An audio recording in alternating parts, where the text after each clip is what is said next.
Hola y bienvenidos. Bonjour et bienvenue. Il est un plaisir d'être avec vous aujourd'hui et d'être à même de parler des villes intelligentes et des centres de mobilité. Moi, je m'appelle Trevor Hughes. Moi, je suis le PDG de l'Association internationale des professionnels de la protection de la vie privée, IAPP, selon son sigle anglais. C'est l'association la plus grande pour la protection des données de la vie privée, avec plus de 7500 milliers. Nous sommes présents dans 150 pays dans le monde. Et pour nous, il est un honneur de nous engager avec cette Assemblée mondiale pour la protection de la vie privée, qui a qui va avoir déjà 2 décennies d'existence. Nous allons parler des villes intelligentes. Les villes intelligentes, les plateformes de mobilité et les questions de la protection de la vie privée. Moi, je suis conscient de ces sujets. Nous avons vu beaucoup de questions surgir au cours des dernières années, aussi vis-à-vis la mise en place de différentes législations. Moi, je ne suis pas un expert dans ce domaine. Moi, j'ai un peu lu à cet égard. Je me suis préparé pour ce panel. Et lorsque je préparais, j'ai été choqué de voir la situation avec la mobilité, les villes intelligentes et d'autres domaines d'innovation technologique aussi. Moi, j'ai modéré le panel à Bruxelles lors de la conférence de l'IDPC sur les véhicules autonomes. Il y a quelque chose que j'ai découverte et là, nous avons exploré l'idée d'un véhicule autonome comme plateforme pour beaucoup de technologies des données où elles peuvent converger et s'engager. Donc, le véhicule n'est pas seulement un seul environnement de données, mais vraiment, il s'agit d'un mélange complexe de beaucoup de parties prenantes, d'accès aux données, beaucoup d'acteurs. Comme je crois que lorsque nous considérons les villes intelligentes, il y a une grande complexité dans les environnements de données associés à nos villes, à nos municipalités, à nos villages et les villes où nous habitons. Il n'est pas une seule chose de laquelle nous allons parler. Et bien sûr, il y a une technologie, mais nous allons parler des technologies. Il y a l'utilisation de données à titre personnel et il y a beaucoup d'utilisations. Donc, cette utilisation est large des technologies qui a besoin d'acteurs des secteurs tout publics comme privés. Et nous savons qu'il y a des êtres humains qui vivent dans ces endroits et cela pose beaucoup de problèmes que nous devons explorer. Donc soyons clairs et parlons des bénéfices de la bonne mise en place des villes intelligentes. Et cela peut être très difficile. Il y a des améliorations pour l'accès aux services sociaux, il y a de l'efficacité des opérations, un engagement plus important avec les citoyens, des services qui sont nécessaires, hautement nécessaires, aussi la réduction et des émissions de gaz à effet de serre. Donc cela concerne les bénéfices d'une bonne mise en place des villes intelligentes et la bonne utilisation des données. Et c'est là où les environnements peuvent vraiment être attirants. Mais aussi, il pose des problèmes. La collecte de données peut être difficile, l'agrégation de ces données, tout dans les mains privées comme publiques. Nous pouvons chercher des utilisations secondaires, ce qui n'est pas correct. Donc, il y a les réseaux de capteurs pour la collecte de données. Donc, nous pouvons voir cela comme des défis d'une perspective des droits de l'homme, mais aussi pour des questions de coercion et d'autres buts. Nous pourrions questionner cela. Il y a aussi des problèmes opérationnels. Les gouvernements locaux n'ont pas assez de ressources et ils ne se trouvent pas dans une position pour investir lourdement dans la gouvernance et dans la conformité et les contrôles de programmes qu'on peut utiliser pour surveiller la mise en place des programmes de ville intelligente. Il est difficile aussi pour les gouvernements locaux en tant que centre de politique. Je crois qu'il doit être clair que les gouvernements locaux doivent contribuer avec leur participation dans la discussion des résultats des politiques pour les villes intelligentes. Et il est difficile aussi d'imaginer le travail mené par les gouvernements locaux et les choses qu'ils essaient d'aborder avec de nouvelles normes de gestion pour la mise en place d'une ville intelligente. Et donc, nous nous trouvons au début avec une considération de la protection des données à caractère personnel comme un problème important et la mise en place des villes intelligentes et de plateformes de mobilité. Et là, nous avons une convergence avec une orientation pour la mise en place de politique. Nous pouvons considérer le rôle pour les autorités de protection des données à caractère personnel et quel est leur rôle dans la mise en place de ces technologies. Nous devons explorer les défis et vraiment nous avons ici un panel très riche d'experts pour explorer ces sujets en approfondi avec vous aujourd'hui. Et moi, j'ai le plaisir de vous présenter les intervenants qui vont parler, qui vont discuter avec nous.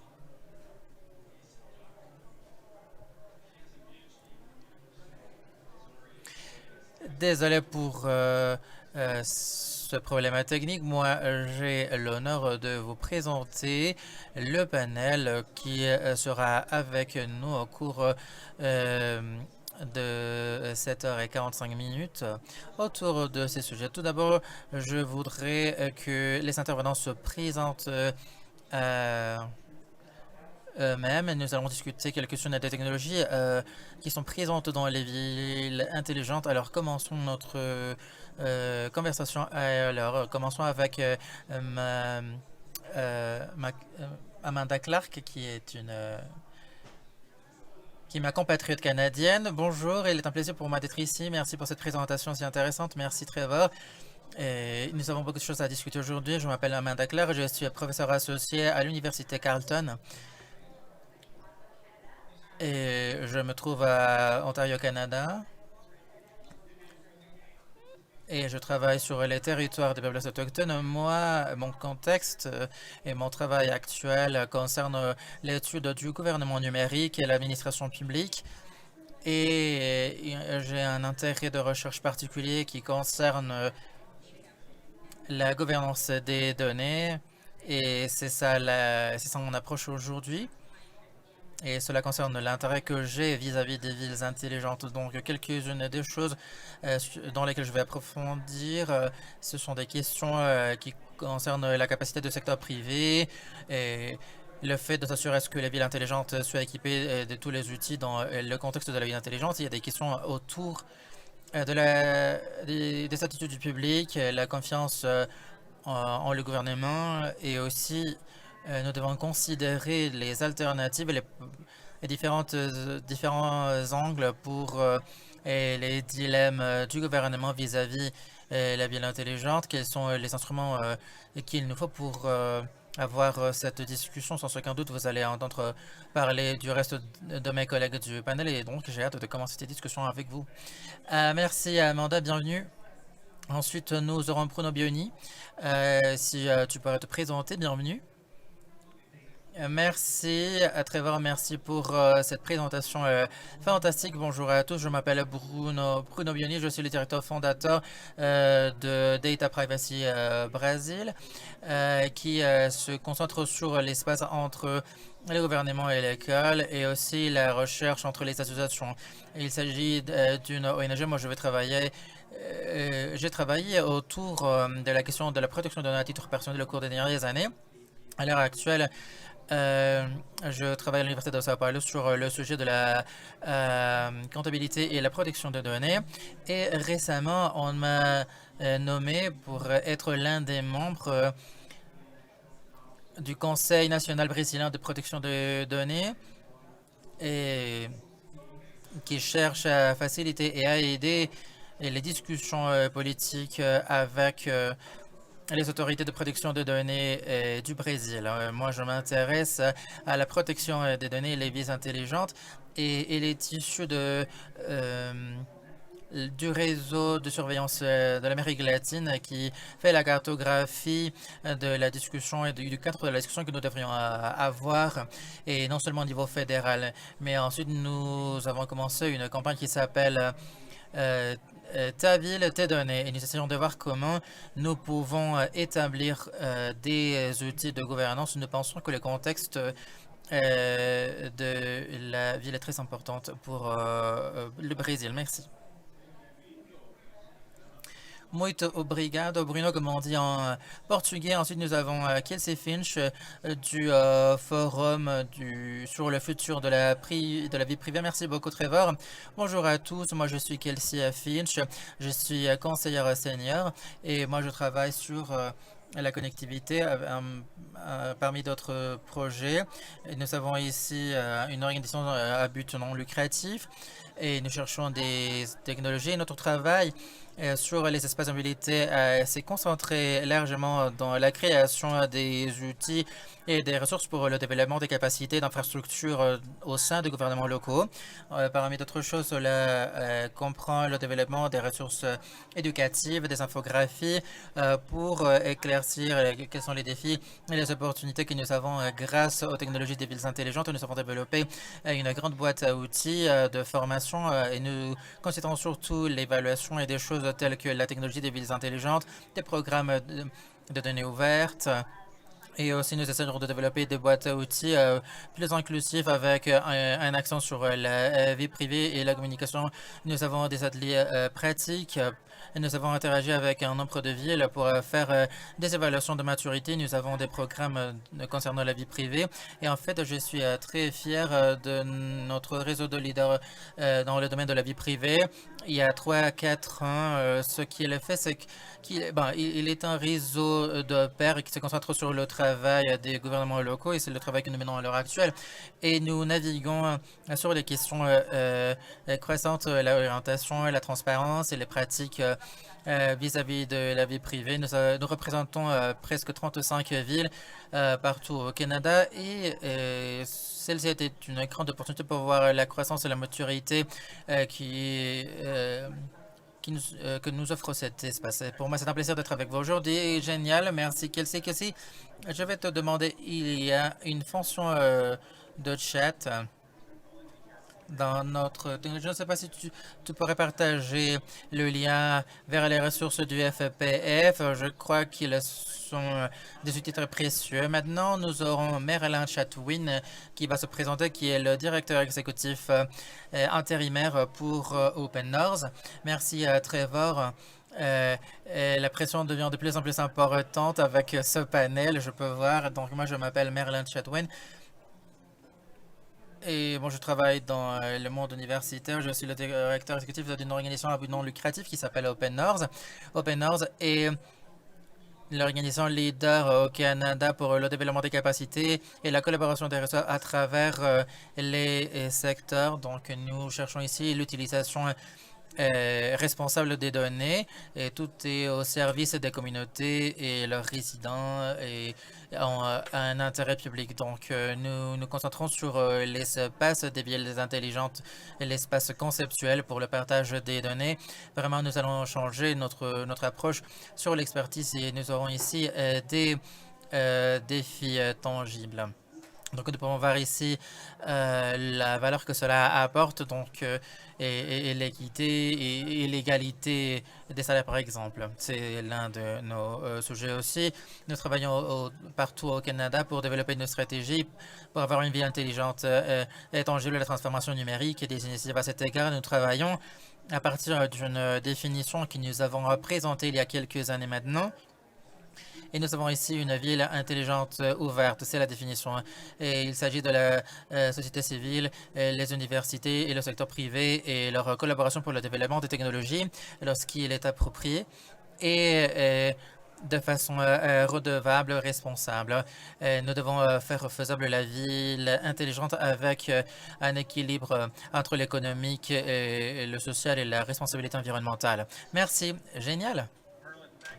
Merci Merlin et bienvenue. Nous avons 3 Canadiens dans notre panel d'aujourd'hui, donc je trouve que ça, c'est le bon coefficient de Brésiliens, de Canadiens. Et même si tu n'es pas canadienne, bienvenue de Bruxelles, Suzanne Audley. C'est génial d'avoir quelqu'un qui travaille sur la mise en place des types de technologies sur lesquelles nous allons discuter. Donc peut-être que tu pourras te présenter, Suzanne. Oui, bonsoir. En fait, je ne suis pas à Bruxelles, je suis au sud de Bruxelles. Donc, c'est génial pour moi d'être ici. Je m'appelle Suzanne Audely et je travaille chez Police, qui est un réseau d'autorités des villes et régionales qui fait la promotion de la mobilité et l'innovation dans les transports. Euh, Nous avons presque 100 membres, principalement d'Europe, mais aussi en dehors de l'Europe. Nous travaillons dans le domaine du transport et chez Police. Moi, disons, je dirige la gestion des transports et les activités de numérisation des données. Et cela concerne beaucoup les nouvelles technologies, les plateformes technologiques, les véhicules autonomes et des sujets très ad hoc dans la recherche et l'innovation en Europe que nous avons et aussi partout dans le monde.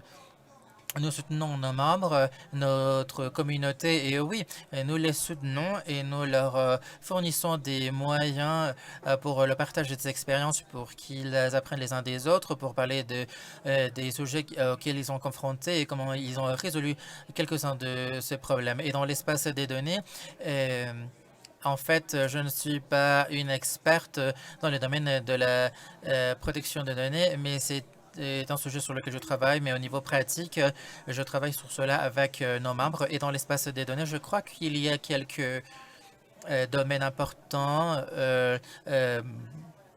pour lesquels nous soutenons nos membres. Et vraiment, cela concerne le coaching des données. Nous voudrions améliorer l'alphabétisation vis-à-vis des données.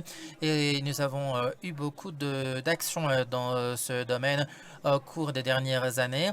Et cela connaît un élan important à l'heure actuelle et vraiment, cela concerne l'acquisition de données, leur partage. Il y a aussi des questions de confidentialité qui sont connexes.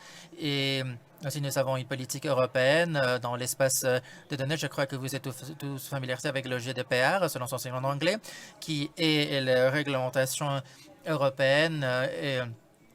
Qui est né il y a quelques années. Maintenant, nous avons une nouvelle législation qui va sortir et nous essayons de construire cette économie de données en Europe. Donc, voici quelque chose que nous essayons de suivre. Et nous essayons de créer un dialogue entre nos membres et les institutions européennes, notamment la Commission européenne. Donc, j'ai hâte d'apprendre davantage sur la confidentialité des données. Comme je l'ai dit, ce n'est pas mon domaine principal d'expertise. Merci. Génial. Bon, bienvenue, Suzanne. Donc, pour tous ceux qui nous suivent, je crois que vous pouvez voir que nous avons ici un panel fantastique. Euh, euh, euh, comme réponse au programme si ambitieux de l'INAI au Mexique. Et nous pensons qu'il serait utile pour ceux qui nous regardent d'avoir un sens général de quelques-unes des technologies, de quelques-uns des problèmes qui sont là. Donc, Amanda Kelesi, nous pouvons avoir une petite discussion sur les nouvelles technologies. Amanda, nous allons commencer avec toi. Peut-être que tu peux commencer. Au moins que tu aies préparé quelque chose de différent, mais je vais te donner la parole maintenant, Amanda. Et nous pouvons parler un peu sur les bases des villes intelligentes, la mobilité et comment nous pouvons passer aux questions épineuses des législations. Merci Trevor, comme tu l'as dit, moi j'étais chargé de... Bon, si je peux récapituler, non, peut-être l'auditoire a entendu parler des villes intelligentes et peut-être qu'ils ne sont pas certains de ce qu'on parle. Il y a des questions ici qui sont très complexes. Donc, il s'agit ici disons, du cours 101 sur les villes intelligentes et je suis sûr que Kelsey va nous donner une introduction sur la mobilité qui est aussi, qui fait partie des sujets que nous allons discuter aujourd'hui. Alors, quelle est une ville intelligente? Nous avons mentionné, nous avons parlé un peu de cela déjà.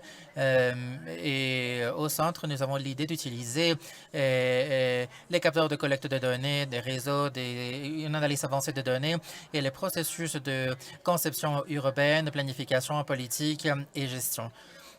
Maintenant, comme avec tout ce qui est intelligent, smart, non, le terme s'applique aux facilitateurs technologiques et n'implique pas nécessairement quelque chose de plus efficace, même si il y a des personnes qui sont très enthousiastes vis-à-vis les villes intelligentes, pourraient te dire autrement, mais nous allons passer à ce point plus tard au cours de la discussion. Et dans la pratique, nous parlons des données Et c'est quelque chose que nous considérons comme étant numérique. Et les villes intelligentes sont quelque chose de très physique en fait. Nous avons des capteurs qui sont intégrés dans des objets, dans des espaces. Et par exemple, des poubelles et les feux. Et nous avons ce contrôle constant avec des mesures dans le monde, autour dans le monde. Et nous avons des caméras qui enregistrent et qui capturent des images de la ville et des personnes qui y bougent. Nous avons ici un élément physique tangible. Et parfois, les villes intelligentes, je ne sais pas si je l'ai déjà mentionné, Trevor, mais nous pouvons avoir une stratégie plus intégrale des villes telles que Boston, Barcelone, qui ont des plans à long terme presque transformateurs pour qu'elles deviennent des villes intelligentes. Et bien sûr, nous avons aussi des choses telles que le plan Toronto qui a été rejeté et qui était un plan intégral était une vision, une initiative très intégrale de la ville intelligente. Et plus normalement, les villes intelligentes mettent en place d'une façon plus ordinaire. Nous avons ici peut-être ils vont engager des sociétés pour la pour la prestation des services. Il y a une initiative pour avoir des capteurs dans une certaine partie de la ville, quelque chose comme peut-être vous êtes l'une de ces villes vénardes, non, où vous pouvez trouver des scooters. Et voilà une bonne initiative de ville intelligente. Mais bon, en tout cas, ce n'est pas une initiative, mais on pourrait l'inclure parce que cela va créer des flux de données pour voir comment se déplacent les scooters dans la ville et quels sont les buts pour lesquels ils ont utilisé. Donc, peut-être vous avez entendu parler des choses telles que l'éclairage intelligent des rues. Ce serait quelque chose comme un capteur GPS dans un bus qui va télécharger des données à une application.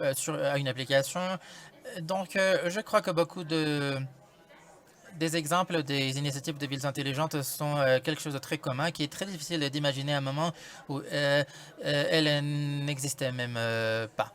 Donc, nous avons ici les personnes, disons, qui ont une réticence vis-à-vis de la technologie et leur utilisation. Et maintenant, nous avons des ordinateurs avec lesquels nous marchons partout, non? Et que nous avons dans nos poches. Donc, il y a aussi des exemples plus sinistres. Nous allons passer à ce plus tard lors de notre conversation, non, pour la police, une combinaison de données sociales, des données sur la criminalité, la surveillance, la présence de la police, par exemple.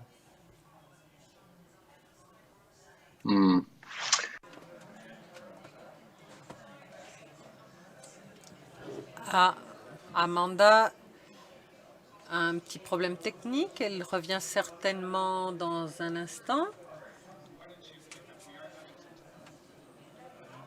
Nous avons de petites difficultés techniques. J'ai dû redémarrer, remettre à jour l'ordinateur. Ah, Amanda est de retour. Je peux continuer. Oui, donc, je vais donner quelques exemples qui plaisent aux gens pour commencer à penser à ces thèmes.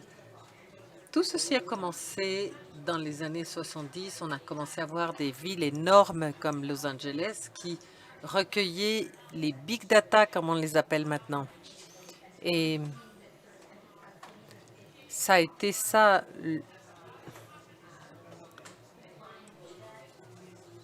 Vers 1920-1930, on a commencé à utiliser les données pour la gestion des villes.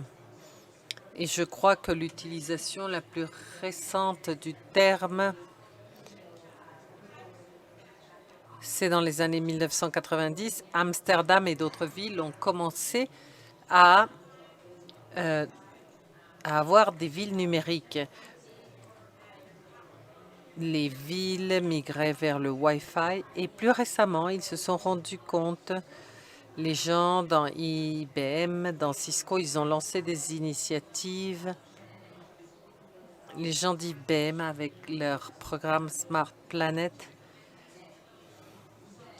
ils ont lancé une campagne, une énorme campagne de villes intelligentes millionnaires.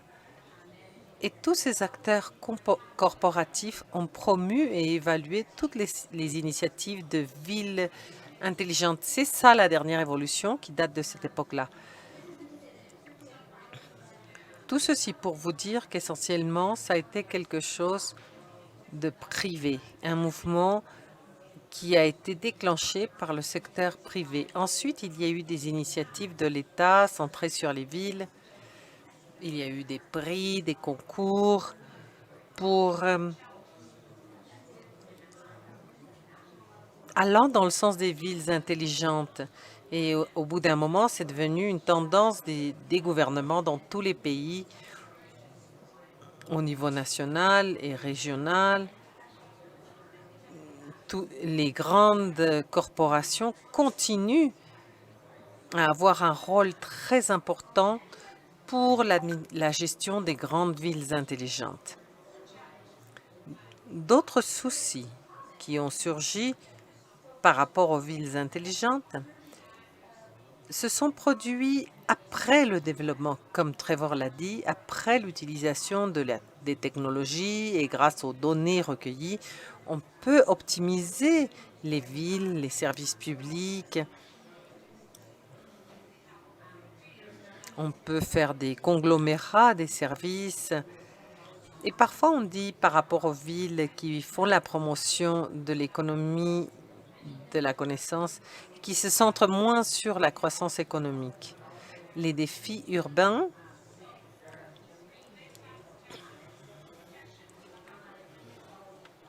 par exemple, éliminer la criminalité, les inégalités, les problèmes de circulation.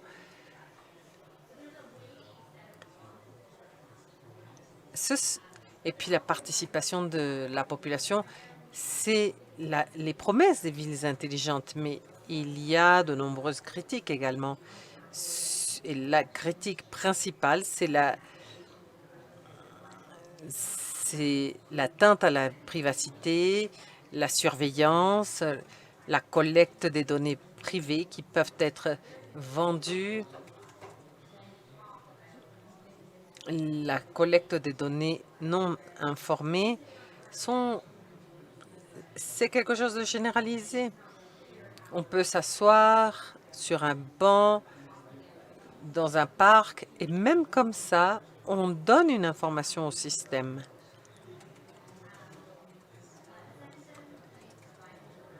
La seule manière de ne pas participer à tout ceci, c'est de partir, de quitter la ville. Le problème des villes intelligentes, bien sûr, c'est que les villes soient plus efficientes. Mais efficientes pour qui? Par exemple, pour la police, la surveillance des communautés, le fait de renforcer certains modèles de surveillance peuvent nuire à ceux qui sont déjà marginalisés et les conduire en prison, plus souvent que les autres. Ensuite, qu'en est-il de la gouvernance dans les villes intelligentes? L'espace public a été fortement privatisé à fur et à mesure que ceux qui gèrent les données, qui recueillent les données, qui possèdent ces données, avancent. Ils deviennent ceux qui gouvernent de fait dans l'espace public. Ils gèrent ces données avec peu de transparence. Ils ne respectent pas les standards ou les normativités du secteur public. Le secteur privé recueille des données pour une ville intelligente et il se produit des brèches, des fuites. C'est là un grand problème dû à l'intermédiation.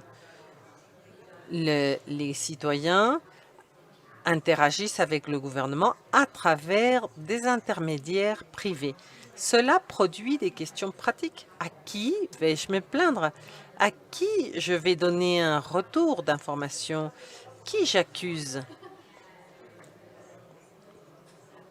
Une autre critique qui se produit dans les villes intelligentes, et il faut s'en souvenir, c'est que généralement, les villes choisissent les solutions technologiques. Souvent, c'est dangereux d'utiliser la technologie pour résoudre des problèmes politiques complexes. La technologie ne va pas résoudre ce genre de problème. On dit que les villes intelligentes sont généralement pleines de problèmes. Et on commence à considérer que tous les problèmes peuvent être résolus par la technologie, mais parfois c'est comme un chien qui court après sa propre queue. La technologie, parfois, nous distrait des véritables problèmes des villes. Et la technologie nous propose des solutions faciles au lieu de faire un vrai travail où l'on reconnaît ce qu'on gagne, ce qu'on perd.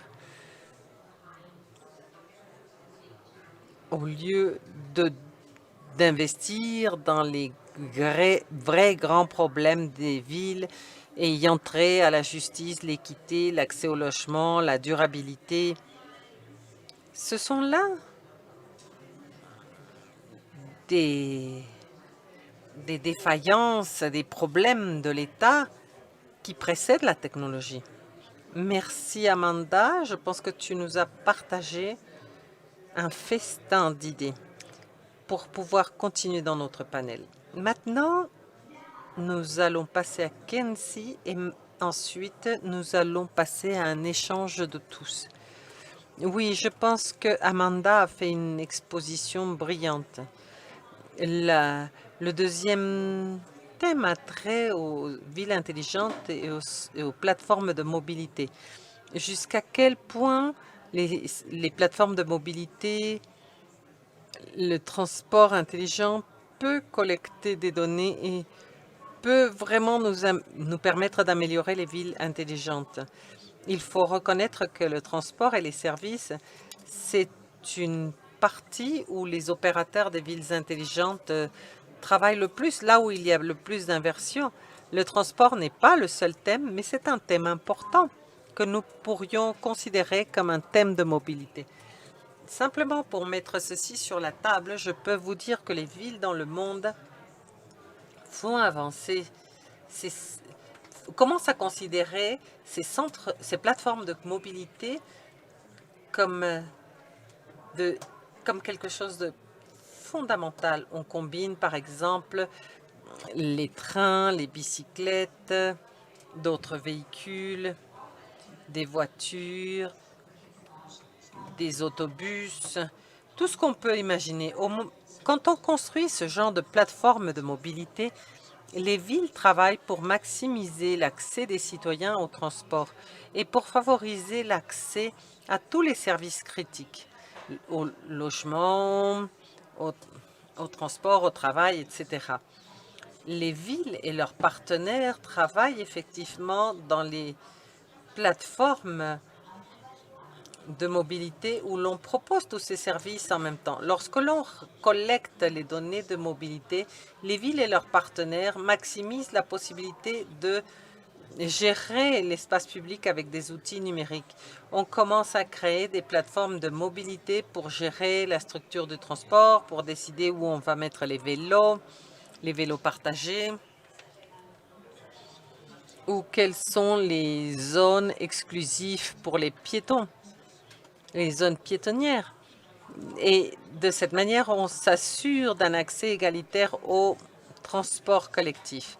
Mais qui va décider? Comment est-ce que l'on peut éviter que quelqu'un dirige la circulation? Par où va-t-on passer? Qui va faire respecter les règles?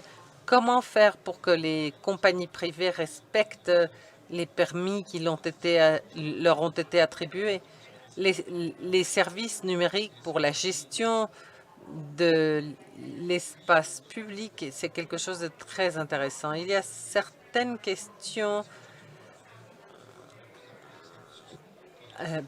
Les villes conservaient avant les données, y compris l'information détaillée sur l'emplacement, la localisation, l'information des trains, des voitures, les prix. Les villes collectent de plus en plus des données, par exemple de données comme des compagnies comme Uber ont mobilisé d'autres services. Ceci a une relation avec les entreprises privées. Dans d'autres cas, peut-être qu'ils utilisent les données des services d'agrégation des données et dans d'autres cas, ils demandent les données à des compagnies des compagnies privées qui collectent ces données dans les espaces publics. Ces courants de données publiques et privées nous poussent à nous poser de nouvelles questions sur la gestion de la privacité des données. Donc, l'information sur, par exemple, l'autobus qui partent d'un endroit à l'autre, c'est aussi assez souvent de l'information sur les citoyens qui se déplacent. C'est une information délicate. On voit une utilisation de plus en plus large des données de mobilité. C'est là une nouvelle tendance. On crée des interfaces pour partager des données sur le transport. Et c'est un sous-groupe de l'information de la ville intelligente. Ce n'est pas quelque chose d'isolé, ça s'intègre dans toutes les autres données. Mais cela crée de nouvelles questions sur la protection des données personnelles et sur les politiques de protection des données. Voilà ce que je voulais dire en préambule sur les villes intelligentes. Merci. Merci à Kelsey et Amanda. C'est une excellente révision que vous nous partagez là sur toute la gamme de questions qui peuvent se poser dans les villes intelligentes. Commençons à entrer en matière et on va avoir un dialogue avec le panel. Comme je l'ai dit précédemment, ce qui est important, c'est d'avoir un échange d'idées. Bruno, on commence avec toi. Tu peux nous donner une perspective de la vie à Sao Paulo et de la mise en place des villes intelligentes à Sao Paulo? Oui, bien sûr. Oui, à un niveau plus large, quelles sont les considérations sur la privacité et l'équité? Maintenant, on parle du physique et du numérique.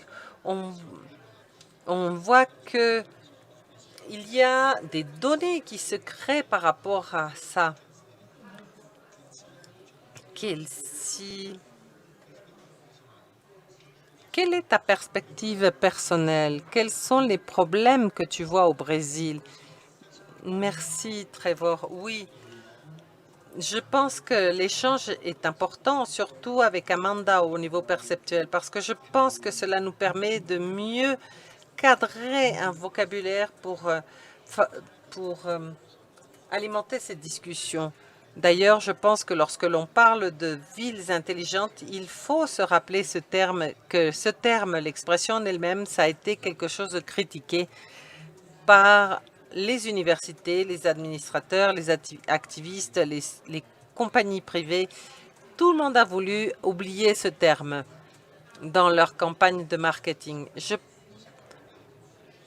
Je pense qu'il est encore difficile de bien appréhender la complexité de ce phénomène social à cette hauteur des choses. Je suis totalement d'accord. C'est quelque chose d'insuffisant du point de vue analytique de décrire simplement l'information. Les technologies, en fait, optimisent nos défaillances.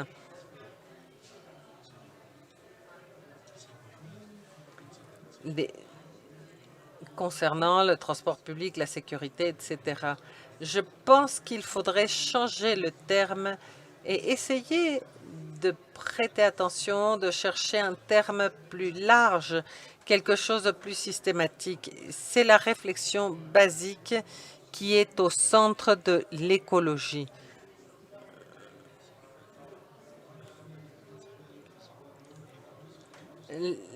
Nous parlons là de l'interdépendance du physique, du biologique, du naturel avec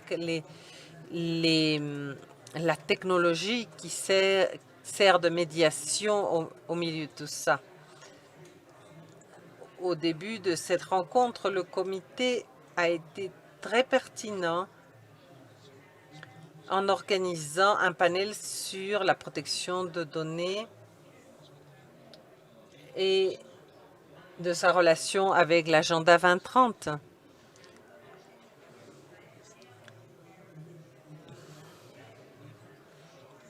Pourquoi est-ce que ta question est importante, Trevor? Eh bien, parce que nous ne devons pas perdre la perspective. Le résultat final, c'est que l'infrastructure de la ville doit être plus efficiente et permettre une amélioration de la qualité de vie et le degré d'adoption de la technologie ne va pas être en soi une solution. Quand on parle d'efficience,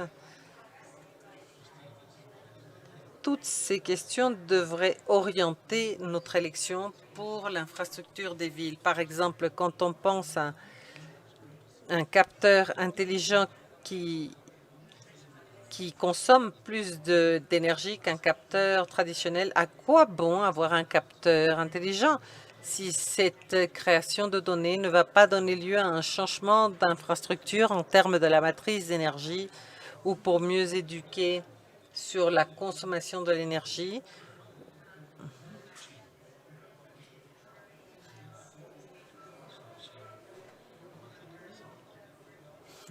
Donc, la technologie n'est pas une solution magique pour tout. Ce n'est pas parce que quelque chose est intelligent que ça va forcément être mieux. Je pense que le concept de durabilité est plus important que l'intelligence, parce que là, on parle d'une réconfiguration. Et les effets des nouvelles technologies, bien sûr, peuvent permettre la protection des données, mais elles peuvent également promouvoir la transparence sur l'infrastructure des villes. Cependant, si on n'a pas ces narratives intelligentes de villes durables, écologiques, peut-être que nous serons en train de créer un problème. Nous avons maintenant non seulement les villes de la surveillance, mais également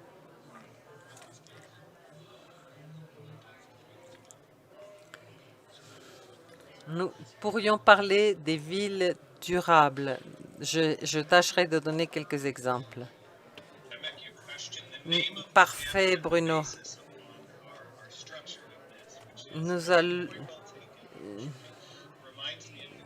Tout cela me rappelle la critique à l'intelligence artificielle.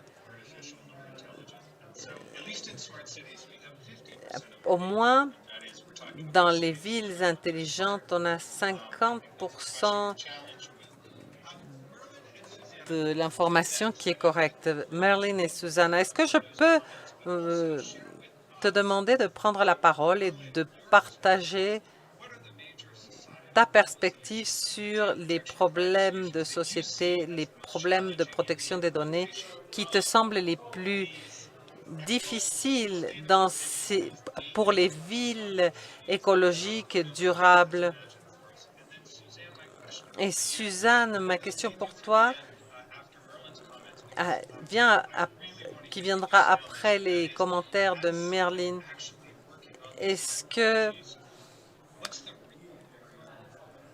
je voudrais te demander quelle est la barrière réelle qui existe? Non pas des barrières conceptuelles que nous pourrions discuter ici, comme en tant qu'universitaire ou intellectuel. Que se passe-t-il vraiment sur le terrain? Quelles sont les barrières pour la mise en place de la protection des données? Bruno, qu'est-ce que tu as dit sur l'étiquette des villes intelligentes? Je pense que la langue est importante, les termes sont importants et ils font reconnaître qu'à un moment donné, les villes intelligentes étaient celles qui recevaient du financement. C'était comme les données ouvertes, c'est ce qui recevait du financement. Donc ces étiquettes sont aussi une stratégie de marketing et, et, et cherchent un but. Elles ont aussi leur propre but et maintenant les villes intelligentes, c'est ce qui est à la mode et peut-être que dans 3 mois, ce ne sera plus une mode parce que tout le monde en aura marre des villes intelligentes. Moi, je considère, et là j'arrive à la deuxième question de Trevor, que tout dépend du contexte. Les villes intelligentes au Canada ne sont pas sous l'égide du secteur privé.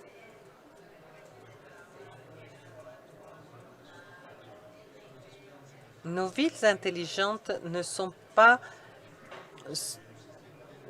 sous le leadership de la technologie. Nous avons vu ce qui s'est passé avec Sidewalk Labs. Il y a eu une retraite parce que une compagnie du secteur privé était à la charge de la gouvernance. Pardon, Marilyn, je ne sais pas si tout le public connaît le programme Sidewalk. Tu pourrais nous parler brièvement de ce programme Sidewalk? Eh bien, c'était un nouveau développement. Il y a de la terre récupérée.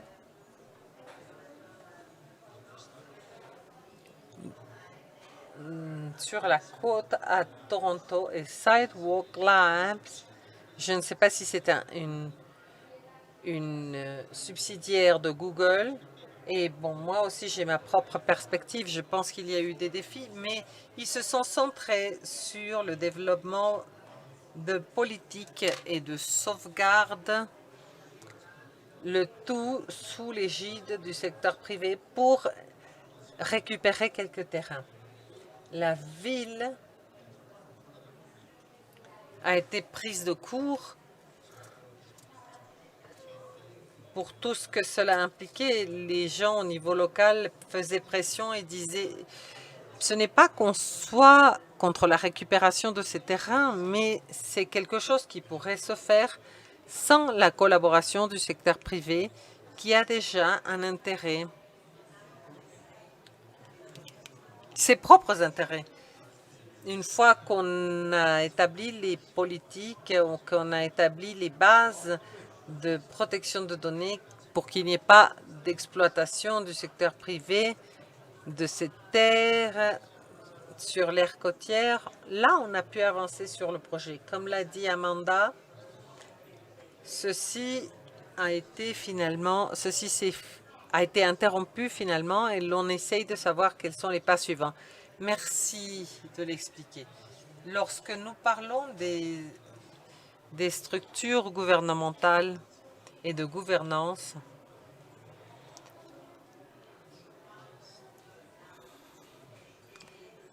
quel est le contrôle, quelle est le limite ou les capacités du gouvernement pour protéger les résidents? Et aussi au niveau national,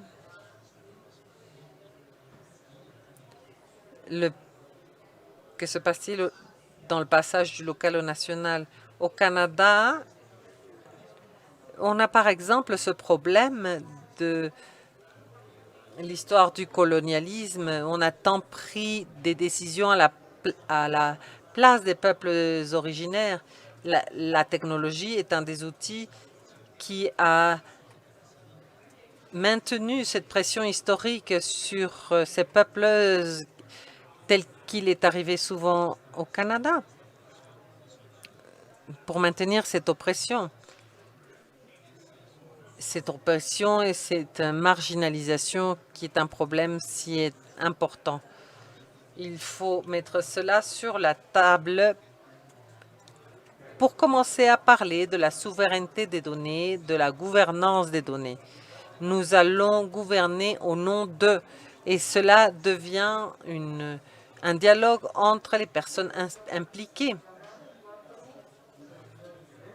Bon commentaire, Merlin. Le point est... Tu parles là d'une question importante des communautés marginalisées ou sous-représentées et de comment elles peuvent être... comment est-ce qu'on peut leur créer un préjudice? C'est un débat important. Suzanne, quelle est ta perspective? Comment vois-tu... quels sont les problèmes que tu vois dans les plateformes de mobilité? Quels sont les obstacles que tu vois pour la mise en place des plateformes de mobilité? Eh bien, moi, je vais aller au-delà des plateformes de mobilité. Moi, je voudrais revenir au thème de l'étiquette des villes intelligentes. Je suis totalement d'accord avec ce que Bruno et Merlin ont dit. C'est un terme que je n'utilise jamais parce que je ne comprends pas de quoi on parle.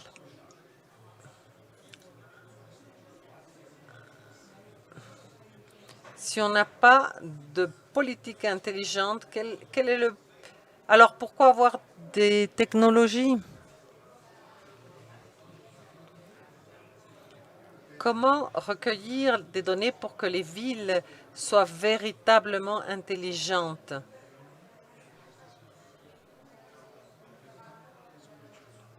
Quand j'entends parler Amanda,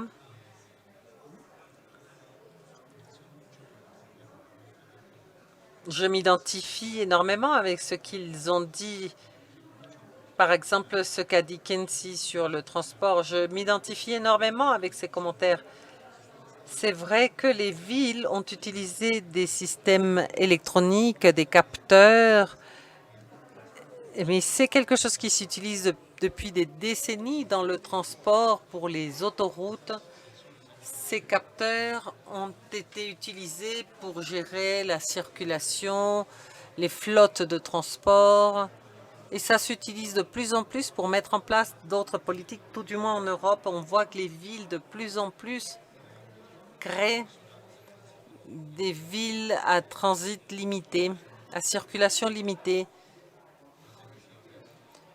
avec des zones où l'on réduit les émissions et avec des régulations pour les parkings nocturnes, etc. Cela existe depuis un certain temps.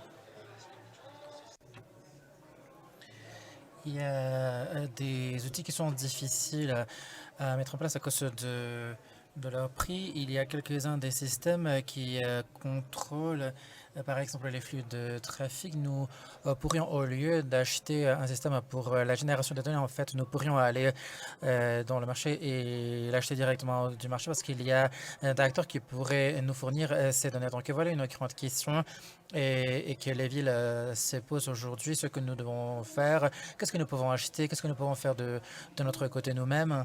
Alors, qu'est-ce que nous pouvons acheter des parties tierces, non, des données, des solutions à cet égard. Donc voilà le cas en particulier si nous considérons les dernières tendances, je dirais. Et il y a beaucoup d'intérêt de la part des autorités civiles dans la compréhension du mouvement des piétons, des cyclistes. C'est un sujet qui se trouve dans leur agenda, comment on marche, comment on se transporte. Donc, il y a aussi le contrôle des véhicules. Nous connaissons quel est le réseau que nous avons, nous utilisons le temps, nous utilisons les données pour nos feux, pour les signaux de trafic, pour l'éclairage et nous devons les adapter au volume de trafic en conséquent. Donc, mais nous ignorons beaucoup de choses, la façon dans laquelle les piétons, les cyclistes, les utilisateurs de scooters se déplacent dans la ville, les utilisateurs des services de transport. Donc, si nous essayons de recueillir ces données, il s'agit des données qui pourraient être considérées comme des identifications personnelles. Donc, il y a beaucoup de questions ici, des problèmes par rapport à la confidentialité des données. Il n'y a pas une façon claire de s'attaquer à ceci. Maintenant, nous avons la production des données agrégées. Il y a peut-être dans les marchés publics des solutions parce qu'ils voient qu'il y a une façon ici pour contourner des conflits potentiels de confidentialité. Et bien sûr, ici, nous avons une discussion sur ce sujet, mais nous cherchons une façon pour continuer à aller de l'avant et comment nous devons acheter les données, si nous devons utiliser des données agrégées. Comment ce procès de données se passe? Quels sont les processus? Quel est le processus pour les données premières? Donc, il y a un manque de transparence ici. Et oui, moi, je dirais que ici, nous avons une question très spécifique en ce moment. Et je crois qu'il y a un autre domaine, comme on l'a déjà dit, et si les autorités de la ville ont beaucoup de données de mobilité, de transport déjà, et s'ils partagent beaucoup de ces données sur des plateformes de données ouvertes, non, je sais qu'il y en a dans certaines villes à taille moyenne, et nous savons qu'ici nous n'avons pas des données à caractère personnel ou qui pourraient être une identification personnelle, et aussi, comme ça, les sociétés pourront accéder à certaines données et à la façon dans laquelle nous pouvons trouver une façon d'adapter cela sans compromettre la confidentialité des données. Nous avons vu des essais, en tout cas dans quelques villes européennes, où on travaille avec les universités, avec des accords de non-divulgation et aussi avec les administrations et comment nous pouvons les recruter de façon temporaire pour travailler avec quelques données qui pourraient ne pas être publiques non, et qui ne seraient pas de personnel à caractère personnel. Donc oui, c'est une discussion très thématique en ce moment. Excellent, merci Suzanne. Ta réponse en fait nous pose d'autres questions. Et le panel a déjà touché sur quelques-unes.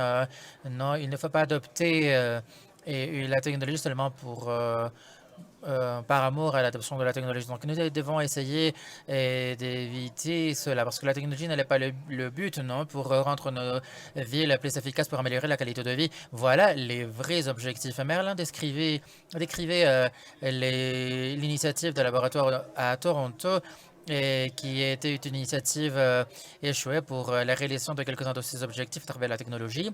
Et nous avons eu ces questions autour dans la ville de Toronto. L'une des choses mentionnées par Merlin est qu'il n'y avait pas une structure réglementaire en place avant l'engagement avec Google, par exemple, pour ce programme de Wackle Labs. Donc, voilà. Et pourquoi les législateurs étaient contre l'idée d'améliorer la vie dans la ville de Toronto à travers l'utilisation des capteurs et d'autres technologies. Au lieu, il n'y avait pas un cadre politique en place, il n'y avait pas une structure pour faire les choix. Voilà quelques-uns des problèmes qu'ils ont rencontrés. Kelsey, je reviens à toi. Dis-nous où est-ce que nous avons vu des réglementations, des politiques qui ont fonctionné. Quelle est l'innovation de pointe autour des politiques? Quels sont les types d'initiatives que nous voyons surgir dans le monde pour apporter une réponse à ces technologies telles qu'elles nous sont présentées dans les communautés? Oui, je crois qu'il est un domaine fascinant parce que nous avons vu dans les cadres au niveau mondial se développer vis-à-vis de la protection des données. Au cours des dernières décennies, des dernières années, il est fascinant de voir la gouvernance et comment elle se passe. Mon expérience se trouve aux États-Unis. Il y a aussi d'autres endroits où nous avons des législations de protection des données, par exemple en Europe. Et on peut passer ici de niveau public au niveau national. Et lorsque nous considérons des endroits où il n'y a pas de cadre préexistant et de normes nationales, nous pouvons voir ici des programmes ad hoc. Mais il est très intéressant de voir, parce que nous avons cette théorie surtout pour la tradition législative américaine, non? Les laboratoires de la démocratie. Et c'est un concept dont nous pouvons débattre, bien sûr, mais vous pouvez voir que la ville est capable de se déplacer plus rapidement au niveau que le niveau national ou local. Donc, peut-être quelque chose de plus rapide pour la mise en place de 4, mais c'est quelque chose d'intéressant à voir. Et ce sont quelque chose que nous avons remarqué aux États-Unis, des villes qui adoptent des principes d'adoption. Donc, ils pratiquent leurs valeurs de cette façon. Ils décident de ce qu'ils vont acheter. Donc, c'est quelque chose de culture.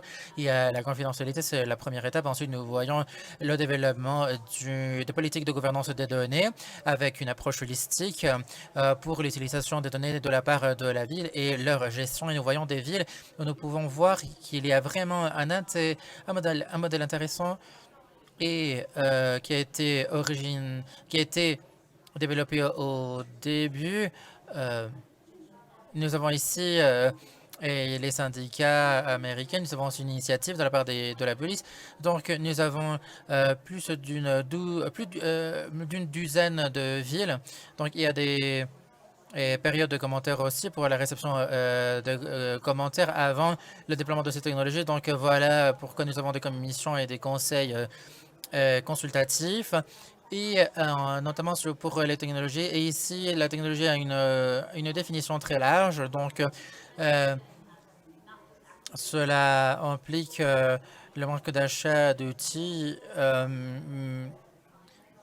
mais nous pouvons avoir des dons et d'acquisition en espèces, donc autour des marchés publics. Donc,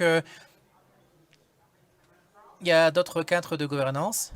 Et nous avons aussi des exigences à cet égard pour savoir quelle est l'efficacité de cette technologie pour pouvoir mener ce type d'analyse et pour savoir si cela a valu l'acquisition. Donc voilà, comme ça nous pouvons voir si les ressources prometteuses ont été à la hauteur de nos attentes. Donc, et aussi, lorsque nous pouvons contourner certaines choses, nous devons considérer par exemple dans la ville d'Auckland où il y avait, nous pouvons voir ici des essais de contourner les législations et la redevabilité. Donc, nous avons des mécanismes et nous essayons de les presser pour faire respecter les obligations de chacun. Et nous devons penser aux options telles que les rôles d'un inspecteur général au niveau local. Donc, nous voyons ici beaucoup de diversité et dans les approches et des choses qu'on essaie, mais aussi dans les réglementations non officielles dans les villes les plus importantes, les plus grandes. Donc, nous avons ici des programmes de confidentialité et l'institutionnalisation des connaissances et de la culture en plus dans quelques endroits d'une gouvernance plus formelle. Donc, voilà quelques-uns des cadres. Nous voyons aussi quelques normes et quelques organisations commencent à les utiliser à côté des technologies. Donc, voilà la ligne générale. Voilà ce que j'ai à partager de ma perspective. Donc, à quoi doit s'attendre notre auditoire de partout dans le monde à cet égard? Donc, j'espère que et on prenait tous des notes au fur et à mesure que Kelsey parlait parce qu'il nous a donné des idées géniales. Les gouvernements locaux, les organisations, les municipalités. Nous commençons avec les principes. Ils introduisent des concepts de gouvernance des données. Ils créent des choses telles que des périodes de commentaires, des périodes de rafraîchissement avant la mise en place de nouvelles technologies. Donc, attendre pour que nous puissions y penser. Donc, voilà, un mécanisme de politique très fort, les rapports annuels. Merci beaucoup, Kelsey, d'avoir mentionné cela pour la mise en place de la professionnalisation des gens qui, en fait, mènent le travail au sein de ces structures, des personnes qui prêtent attention à ces questions. Donc, il nous faut des fonctionnaires, des professionnels de la confidentialité. Il y a une question très large, mais il y a des communautés dedans. Et nous devons prêter une attention particulière aux communautés qui sont sous-représentées dans tes commentaires, Limer. Nous voyons que le travail intelligent vient avec les politiques intelligentes. Donc, presque à chaque fois, il est simple que cela résulte en une incidence moins importante sur ces communautés. Alors, quelles sont quelques-unes des considérations des politiques dont nous avons besoin pour protéger les plus vulnérables dans une communauté? Et est-ce que nous les voyons surgir là? Il y a une préoccupation et du fait que nous devons rester ou avoir un esprit ouvert vis-à-vis de cette question. Vis-à-vis la garantie de la représentation et aussi de l'égalité, la justice surtout pour les communautés marginalisées. Ici, la question centrale est que les technologies, bon, nous avons des couches de technologie et c'est comme ça que travaillent les institutions et nous devons voir les caractéristiques de ces institutions et les régimes de politique et leur culture est intégrée dans le façonnage de ces technologies. La technologie, est-ce que ces technologies ne vont pas résoudre les problèmes, par exemple, la police, non, cela va accroître la marginalisation. Donc, il y a une culture policière qui est intégrée dans toute cette question à travers différents domaines de politique du gouvernement et des technologies qui sont intégrées et qui sont incorporées. Donc, les technologies pourraient creuser ces biais déjà existants. Donc, je crois que la première chose dont nous devons nous souvenir, c'est que dans beaucoup de nos conversations autour du gouvernement et des nouvelles technologies et la gestion de données dans le domaine politique, à la fin devient une conversation par rapport au fait d'un besoin de meilleures institutions, de meilleurs cadres et la transformation numérique de l'État. Donc, en fait, voilà une conversation par rapport à l'administration publique. Cela se passe dans le contexte numérique et dans quelques cas, cela éclaircit les choses sur des problèmes déjà existants et les personnes se sont plaints pendant des décennies, pendant des siècles. Non, ce ne sont pas des questions nouvelles. Donc, quelles sont les solutions pour celles-ci? Et quelques-unes des choses auxquelles nous devons penser, c'est de qui nous achetons les choses et si nous avons une forte représentation En fait, nous avons un nombre réduit, non, duquel nous parlons ici. Et comme ça, nous pouvons nous attaquer à quelques-uns de ces situations, comme l'égalité, la représentation, et lorsque nous considérons aussi les achats, les marchés publics et comment nous pouvons faire venir des sociétés, des fournisseurs de technologies et d'analyse de données. Donc voilà une partie de notre mission pour utiliser une recherche centrée sur l'utilisateur, y compris des communautés qui sont traditionnellement marginalisées et ceux qui ont eu des problèmes d'accès, les communautés des handicapés, des personnes handicapées. Donc voilà un domaine pour lequel le domaine de la technologie existe, mais normalement ils ne sont pas compris dans le concept de la ville intelligente ou des initiatives de la gouvernance des données parce que à cause de le procès de propriété des applications. Donc, voilà ce que nous pouvons faire, essayer d'engager les communautés à travers les technologies qui sont hautement intégrées. Et nous avons ici une question d'égalité de représentation. Donc, et si nous parlons de façon générale et de façon plus diverse, nous pouvons avoir une communauté fière de prendre part à ces conversations. Donc, voilà la question des marchés publics. D'autre côté, nous savons aussi, et c'est quelque chose que Marilyn mentionnait déjà, et c'est quelque chose que nous savons tous déjà il nous faut d'avoir de forts processus de consultation démocratique et d'engagement démocratique et de transparence intégrés dans ces processus et cela entraîne l'engagement d'une bonne partie de la population de nous assurer à ce qu'ils n'entendent pas tout le temps des mêmes acteurs. Donc, nous devons combler la brèche, nous devons voir où se trouvent ces communautés et nous devons essayer de trouver des formes moins intimidantes pour que les personnes puissent faire entendre leur voix. Et comme ça, les personnes on peut commencer à voir la collecte de certaines données.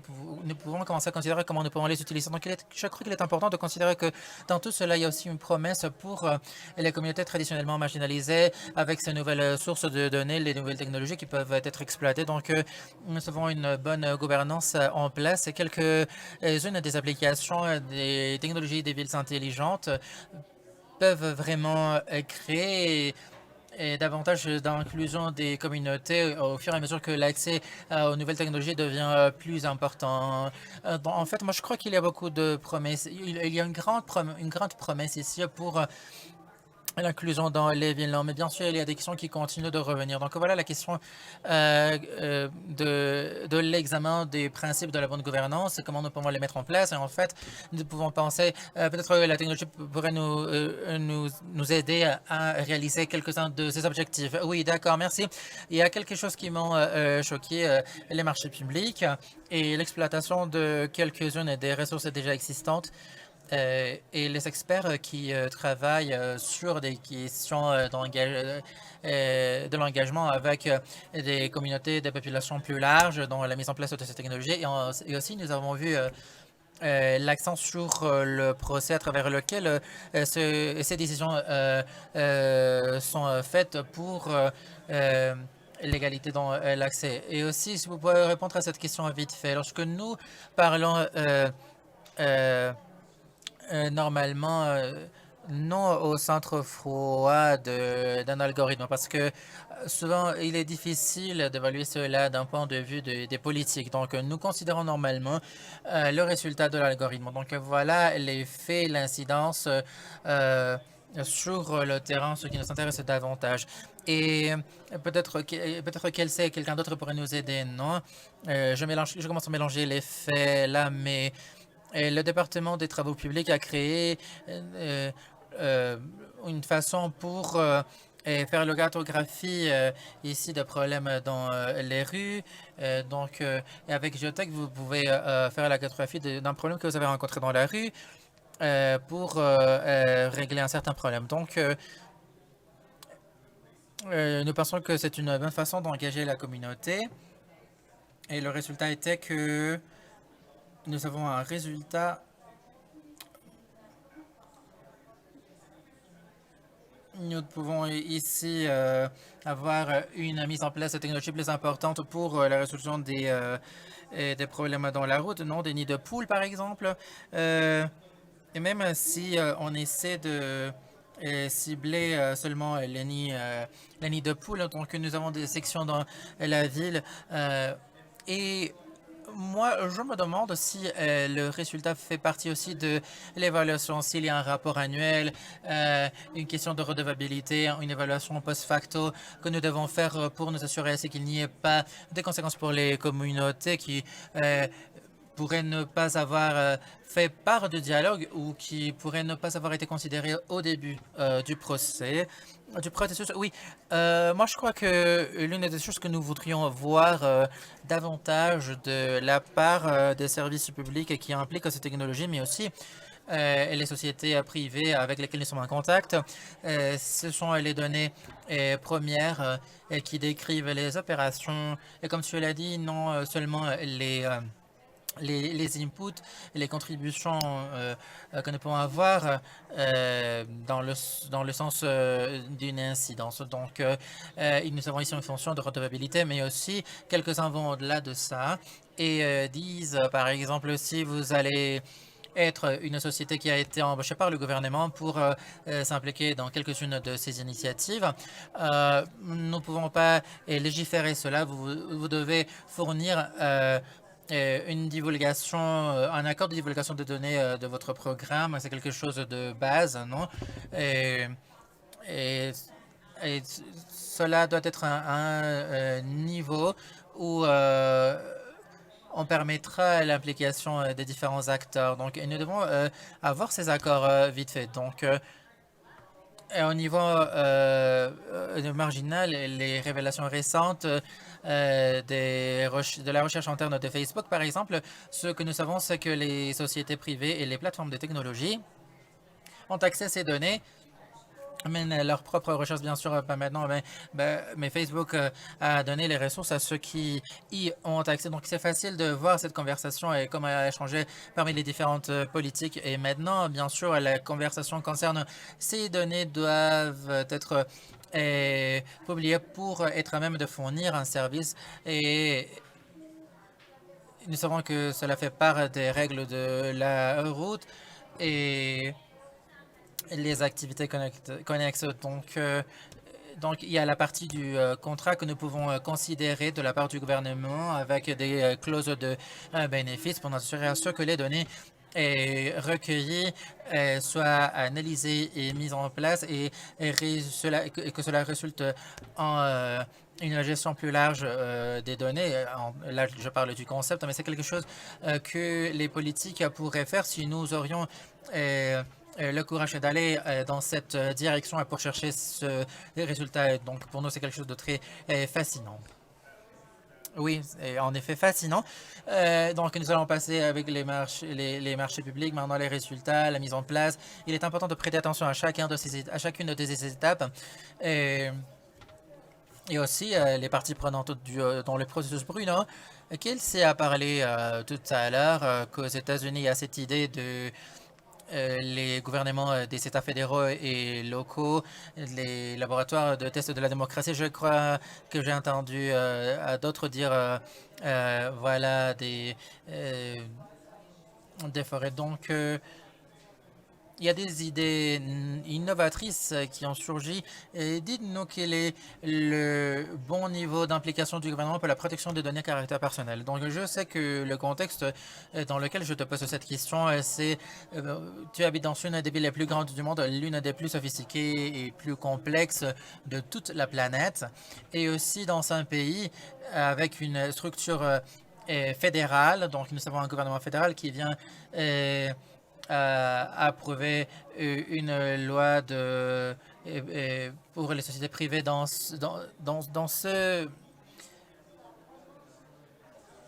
cette gamme des villes intelligentes. Quel est le bon niveau? Ou est-ce qu'il y a un bon niveau d'implication, d'engagement de la part du gouvernement? En fait, nous avons une discussion à l'heure actuelle au Brésil et nous parlons de la modification de la Constitution, non seulement pour reconnaître cette protection comme un droit fondamental, mais aussi pour définir qui peut légiférer sur ce sujet.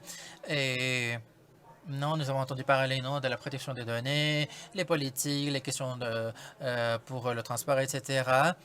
Et dans notre constitution, la constitution brésilienne, il est établi qu'aussi les municipalités ont des facultés pour légiférer par rapport à ces autres sujets. Et donc, nous avons ici une zone grise, pour ainsi dire, une zone tampon. Et voilà un exemple dans lequel nous essayons de partager une situation en particulier que nous avons à Sao Paulo et qui se connecte directement à ce que ma collègue Kelsey a dit.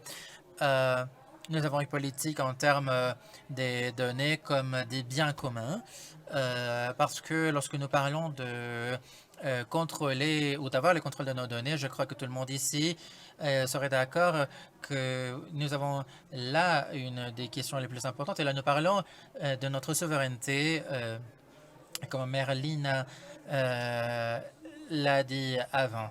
Et c'est la raison pourquoi, ici à Sao Paulo, nous avons vu un mouvement public non, qui s'appelait Ta ville, tes données, parce que ce qui était en danger était la façon dans laquelle le gouvernement affectait la vie et aussi comment les innovations, par exemple, au cas où les hackers pourraient avoir accès à ces données. Nous avons connu différentes politiques publiques et cela pose la question, par exemple, autour d'Uber et d'autres moyens de transport qui a été réglementé par la municipalité.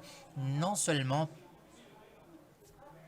la réglementation d'un prix juste, mais aussi plusieurs obligations en termes de partage des données. Moi, je crois que ici, nous avons une question très importante dont nous devons tenir compte et nous devons voir le niveau de l'État. Il y a cette idée, non, et il y a une orientation vers la rationalité et une réglementation et même des accords contractuels à travers des partenariats en les forçant à faire part de ces réservoirs de données parce que ensuite nous pouvons penser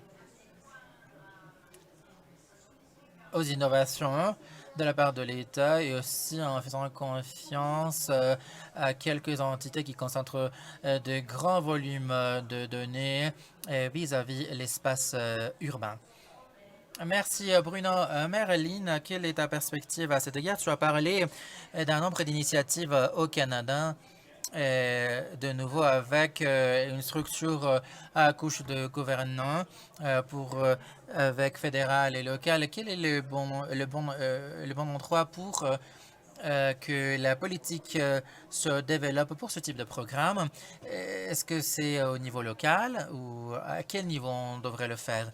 Je ne sais pas s'il y a un bon endroit. Donc, je m'excuse tout d'abord pour ne pas pouvoir répondre directement à cette question.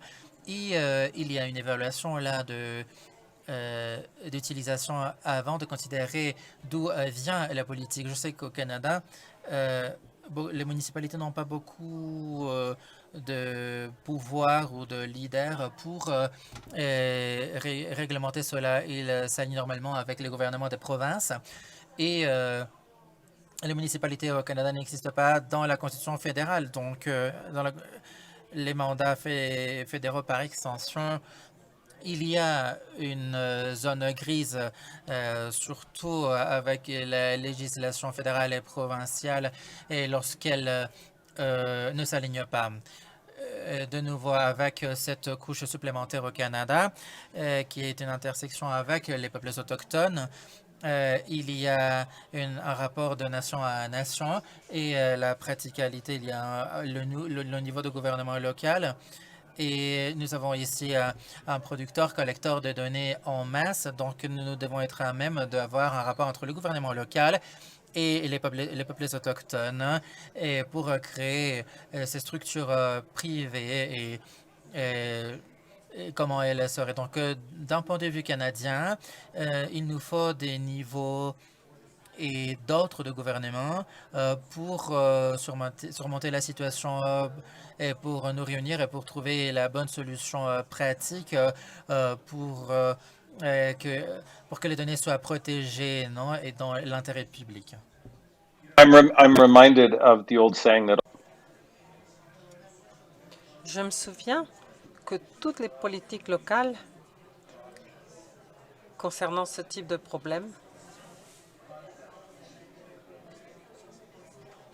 bon, il peut y avoir la politique nationale qui peut protéger certaines données, par exemple le GDPR.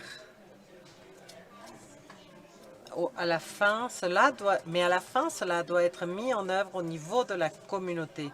Donc, Merlin, tu as raison. Tu n'as pas à t'excuser de ne pas répondre à cette question.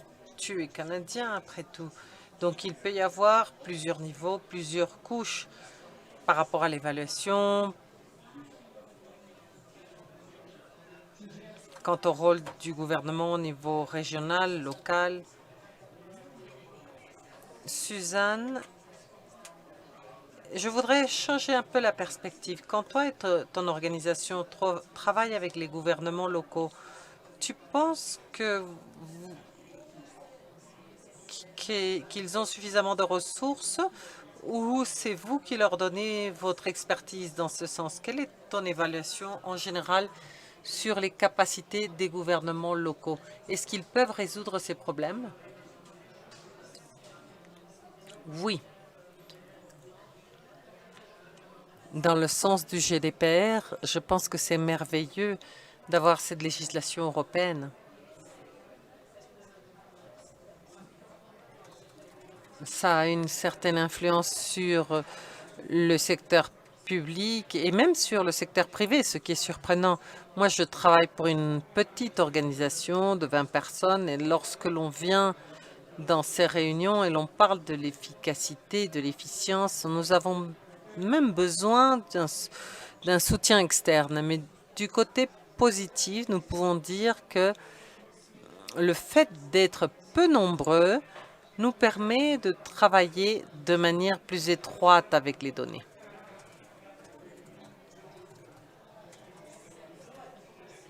Nous faisons réellement cet exercice d'épurer les données, d'éliminer les données dont on n'a plus besoin.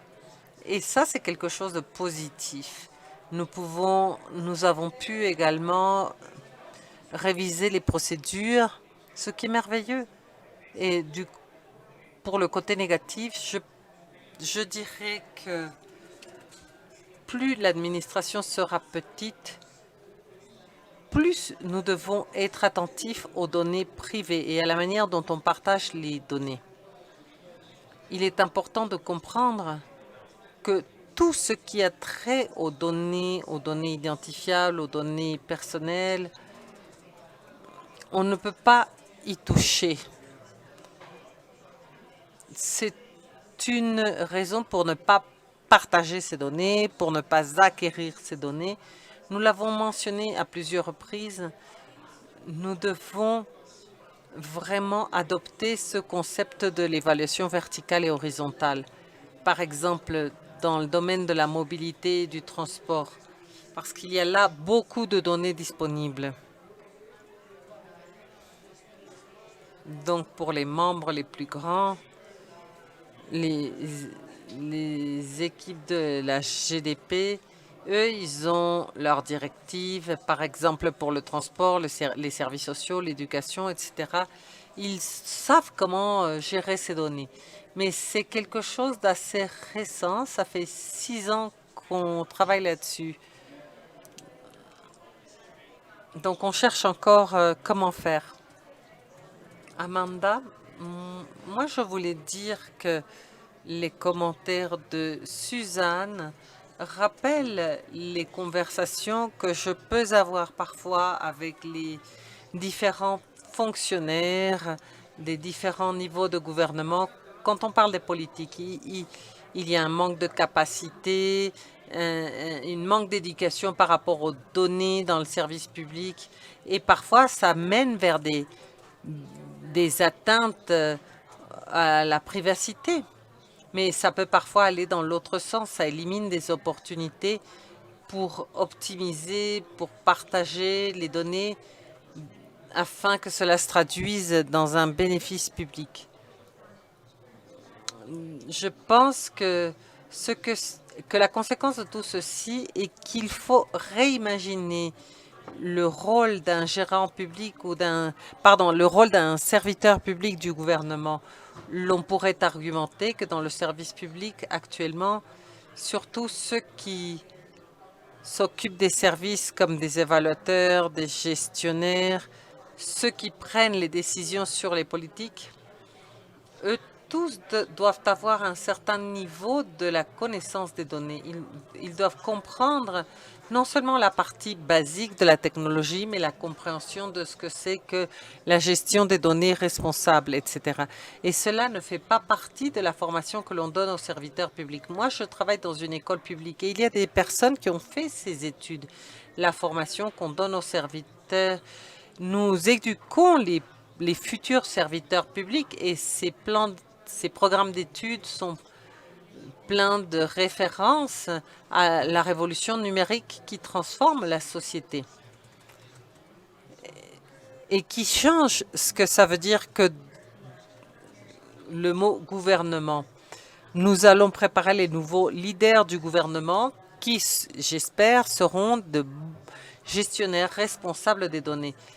Il y a des choses à faire, par exemple, dans les programmes d'études, mais aussi dans les politiques. Dans les politiques aussi, mais l'éducation est importante. Quand je parle avec les serviteurs publics, je me rends compte que parfois, il y a une éducation qui manque. Et donc, c'est un thème important pour moi. Le travail avec les données est très important, mais parfois, cela fait peur aux personnes. Les gens ne savent pas comment aborder ce thème et pourtant il faudrait l'aborder de manière franche.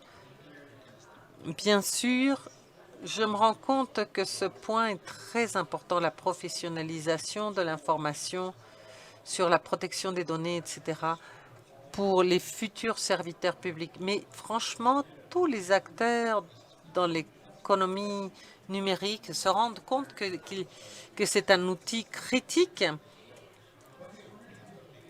Dans l'IAPP, l'Association internationale de professionnels de la privacité des données, c'est là un thème très important pour nous. Maintenant, parlons des fournisseurs de technologies et de leur rôle dans cet écosystème, dans ce processus de ce qu'on appelait avant les villes intelligentes, les smart cities. Je voudrais commencer avec Bruno. Bruno, est-ce que tu peux commenter ce qu'a dit Amanda quand elle reprenait quelque chose qu'avait dit Suzanne à son tour? Nous savons qu'il y a des barrières, il y a des doutes par rapport à la technologie, qu'il y a des manques de capacité,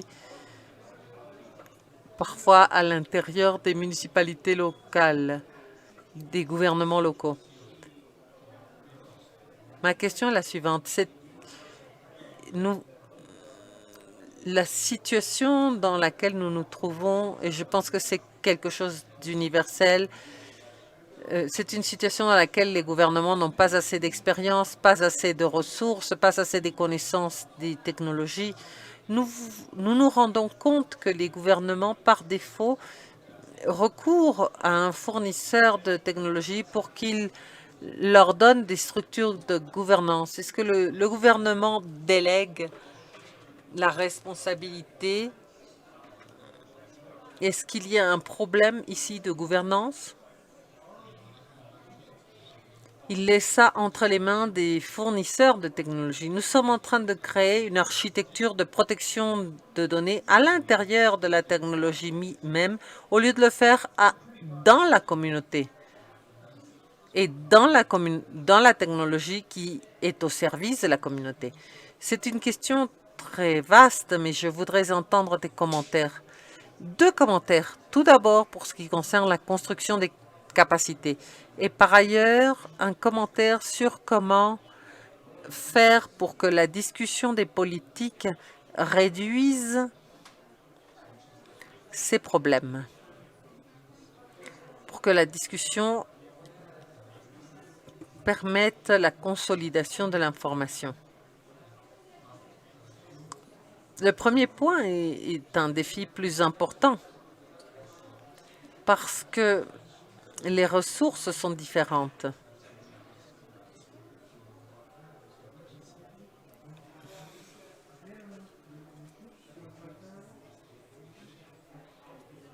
Tout est différent selon l'organisation du pays. Oui, on prend en considération ces aspects,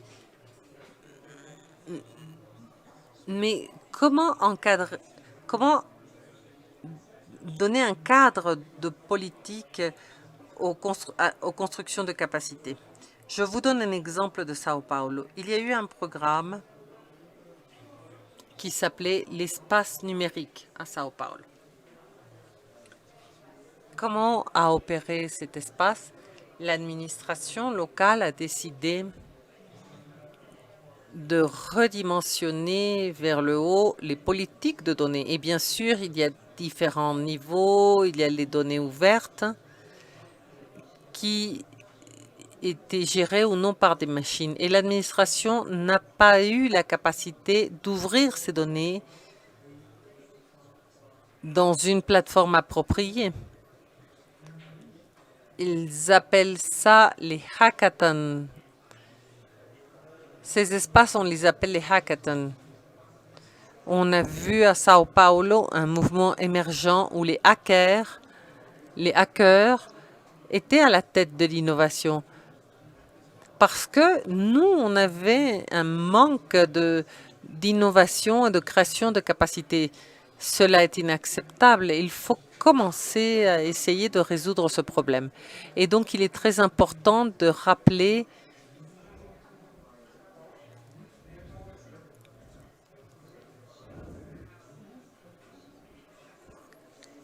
que les politiques publiques et la protection de données peuvent s'accompagner au lieu d'être rivales. Il y a des outils pour mesurer la résilience des organisations et l'on peut ouvrir les données sans nuire à la privacité de qui que ce soit. Et donc, je reviens à ce que j'avais dit avant. Les données deviennent un bien commun au lieu de devenir un produit générique. Donc, nous pouvons favoriser l'innovation et profiter de manière positive de ce que produisent les hackers pour pouvoir articuler cet agenda de ville intelligente, cette neutralité. en pensant à ceci comme un bien commun.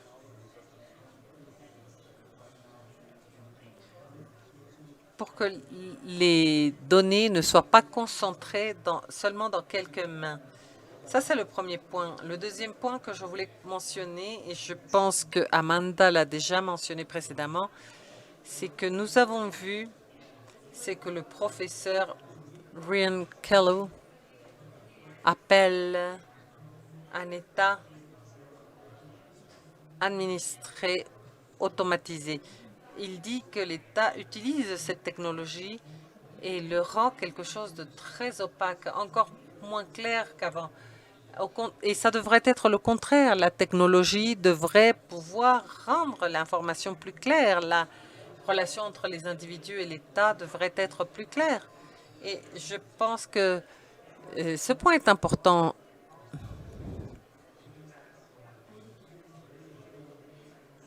Nous parlons de la gouvernance collective, délibérée. On doit adopter des technologies non seulement pour la surveillance, mais aussi pour d'autres buts. Il pourrait y avoir des technologies critiques par rapport aux politiques.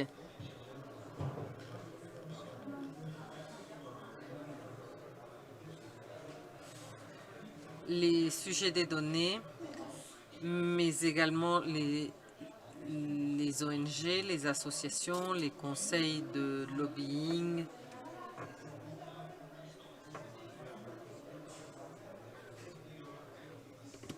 Peuvent participer pour demander un rendement de compte, une redevabilité. Je pense que cela peut être positif et un bon horizon. Et tout cela pourrait consolider notre accès à l'information. Merlin, je vois que tu dis oui, il y a une asymétrie de l'information. La nature opaque de ces systèmes et plus largement le déséquilibre de pouvoir sont là. Est-ce qu'il faut qu'on s'inquiète pour ces déséquilibres de pouvoir qui peuvent exister entre le fournisseur de technologie et la communauté elle-même?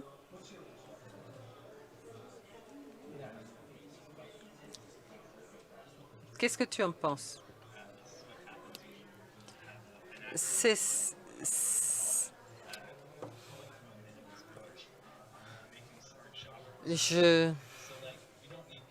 Je pense que nous n'avons pas besoin des gouvernements pour ça.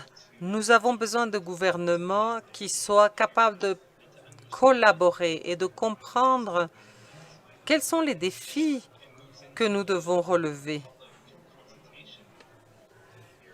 Et donc, qui puissent organiser des consultations citoyennes.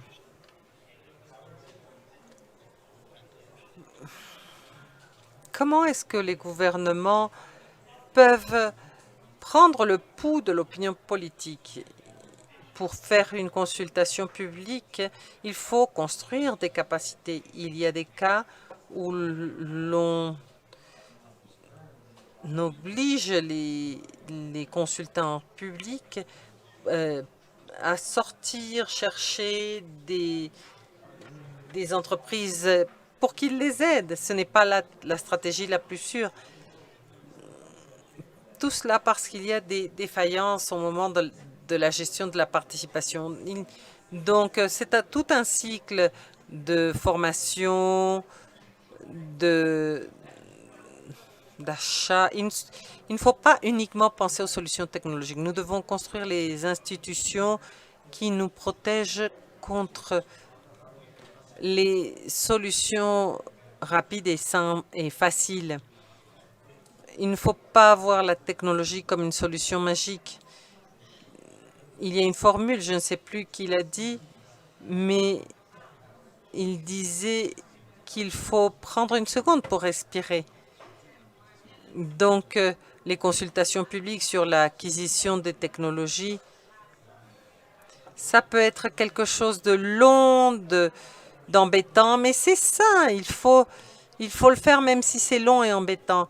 Ça nous donne une perspective plus claire de ce que c'est qu'une consultation publique. Si l'on a recours au public pour juste qu'il réponde à une question simple, ce n'est pas suffisant. Le dialogue, la confiance, c'est quelque chose qui se construit constamment.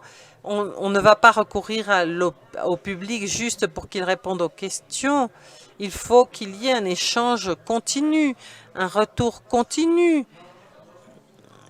Nos institutions doivent se soucier de l'opinion publique de manière significative pour prendre des décisions. Sans cela, les institutions et les serviteurs publics ne seront pas vraiment à la hauteur. Nous ne pouvons pas former tous ces gens-là.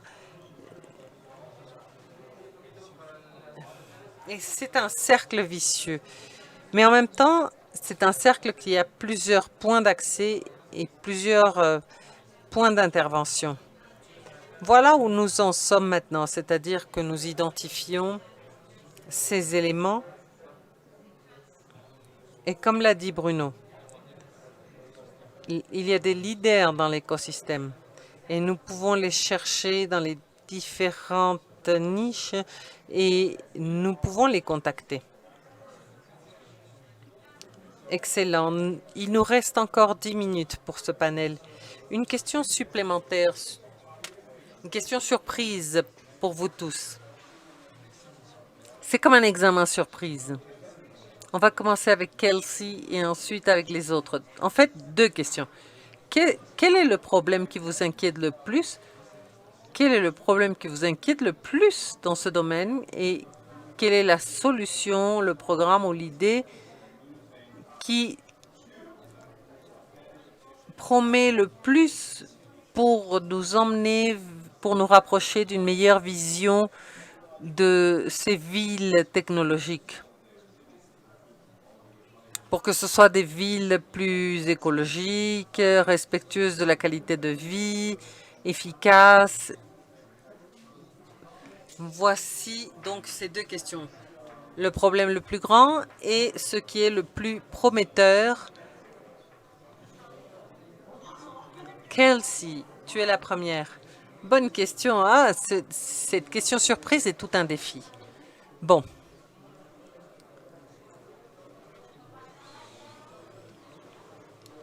Ma réponse sera peut-être conceptuelle. Mais moi, ce qui m'inquiète le plus, c'est cette intention occulte. On veut s'assurer que tout le monde soit bien représenté et que les données sont utilisées en faveur des infrastructures publiques et des services publics. Et pour s'assurer que tout le monde soit traité de manière équitable. Mais souvent, les groupes sous-représentés, parfois ils sont surenquêtés de différentes manières. Donc, il y a réellement une certaine tension avec les individus qui n'ont pas confiance dans le gouvernement et qui se protègent d'un abus potentiel et qui donc sont exclus des décisions. Et cela ne leur permet pas d'avancer dans leur vie. C'est l'un des défis les plus importants. Et je pense qu'il faut résoudre ça. Et la solution qui m'intéresse le plus a trait aux aspects fondamentaux qu'on mentionnait déjà. Le rôle fondamental du gouvernement. Il faut être honnête, tout le monde dans les communautés va avoir des sentiments différents sur tel ou tel élément technique. Le rôle du gouvernement, c'est de pouvoir nous aider à prendre des décisions collectives, à céder dans un domaine pour gagner dans l'autre. C'est là une opportunité pour consolider les mécanismes démocratiques, consolider l'idée de l'engagement civique. Nous, en tant que professionnels de la privacité des données, on pourrait revenir vers les communautés. C'est ce qui m'intéresse. Très bon commentaire, Kelsey. Ça va être difficile de répondre après toi, oui, c'est vrai, la réponse a été excellente. Cela incite ma curiosité. Je suis d'accord avec tout ce que tu as dit, Kelsey. Je souscris complètement. L'une des choses qui m'inquiète le plus, et peut-être que ça a une relation avec quelque chose de controversé, on parle de la privacité des données. Jusqu'à quel point la privacité des données est devenue un outil de pensée.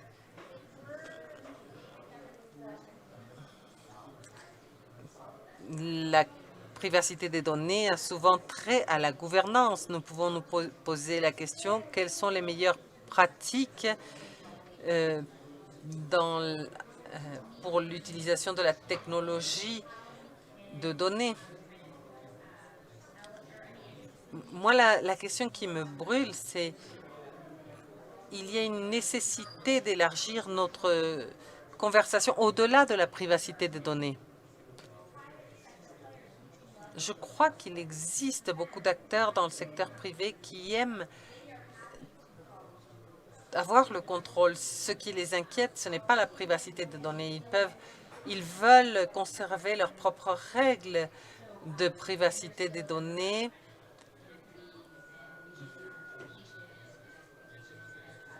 Il y a des thèmes d'équité, d'exploitation, des brèches démocratiques. Tout cela continue à être là.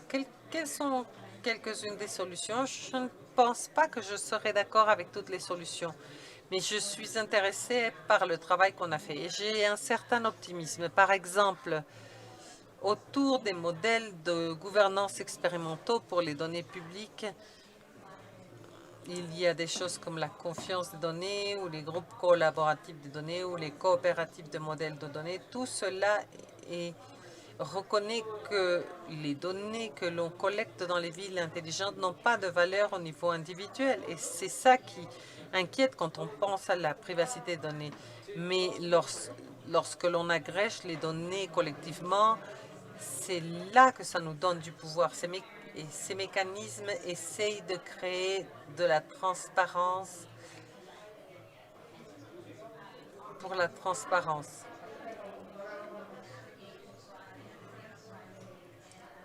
C'est là une manière de pouvoir naviguer autour de ces thèmes de la diversité, etc. Et donc, on peut créer des permis pour utiliser les données afin d'améliorer nos vies collectives, au niveau collectif. Amanda, lorsque tu as dit que tous les thèmes de privacité de données n'étaient pas des thèmes de privacité de données, personne n'a troublé ton signal. Tout le monde t'a très bien entendu. Quel est ton espoir le plus grand? Quels sont les problèmes les plus... Quel est ton plus grand souci et ton plus grand espoir? Moi, j'ai un grand souci et un petit souci. J'ai l'impression qu'en Europe, les individus sont tellement conscients, tellement préoccupés sont très préoccupés par qui a ces données. Qui a leurs données? Je ne sais pas si dans le continent américain, il y a toute cette conscience et cette préoccupation. Quand j'entends la conversation, la technologie qu'on utilise comme les outils de surveillance, nous, en Europe, on ne parle pas de ça, de la surveillance.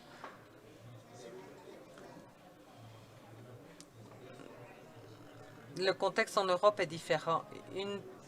Un petit souci que j'ai, c'est la nécessité de créer un changement dans les gouvernements locaux, des outils plus centrés sur la technologie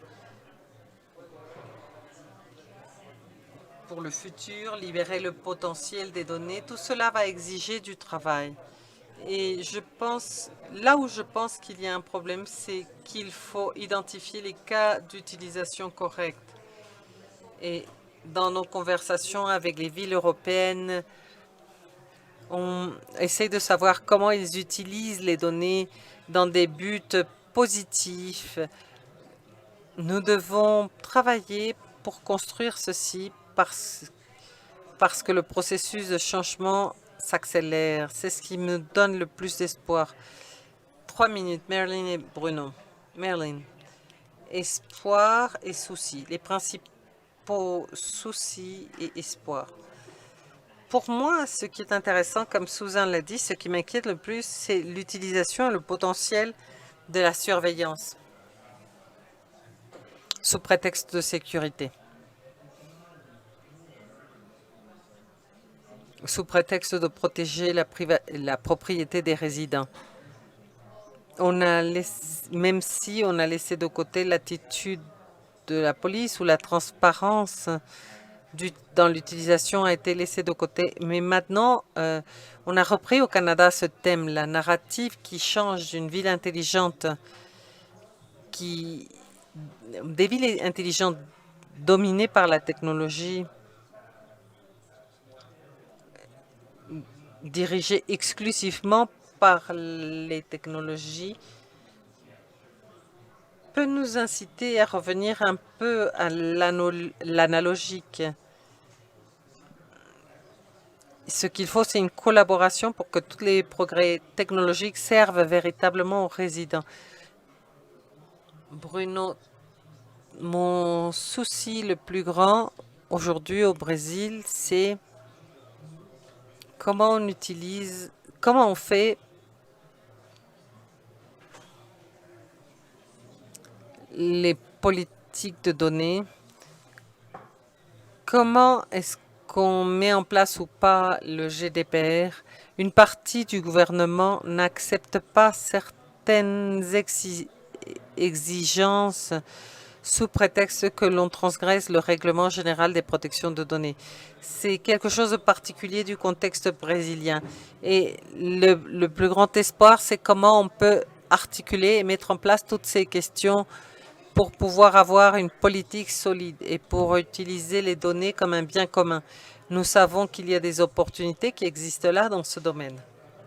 Un autre exemple que je voudrais partager avec vous et qu'on a déjà mentionné, c'est la ville de Barcelone. La ville de Barcelone a un rôle très important dans cet agenda. Et spécifiquement, par rapport aux codes ouverts, le software libre pour l'infrastructure, ce sont des choses qui sont également nécessaires. Voilà ce que je pourrais dire. Il faut faire là un suivi de ce qui se passe à Barcelone. Le temps pour cette session s'est terminé. Nous avons eu une conversation élargie, enrichissante. Merci à tous les panélistes. Comme nous l'avons dit,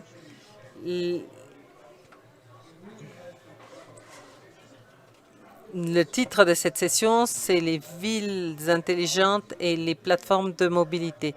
Et nous avons parlé de comment utiliser les données pour que nos villes soient meilleures, que les villes soient plus efficientes, plus durables et soient au service de nous, les individus, dans nos pays, dans nos mondes. Ce n'est pas un débat nouveau, c'est un débat que nous avons eu de longue date. Et je suis surpris de voir comment la formation des personnes avec les technologies.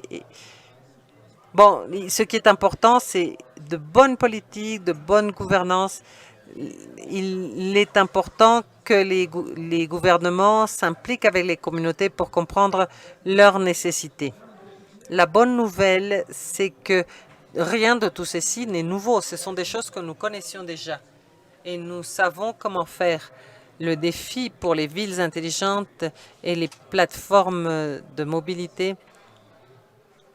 Par rapport à ça, mon plus grand espoir, c'est l'idée qu'il y a des personnes comme vous, les panélistes, qui réfléchissent à ça tous les jours et vous faites un travail important pour s'assurer que ces technologies soient à notre service. Au nom de tous ceux qui ont assisté à cette réunion, au nom des organisateurs, merci à tous. Amanda, Bruno, Kelsey, Merlin et Bruno, merci pour l'excellente conversation.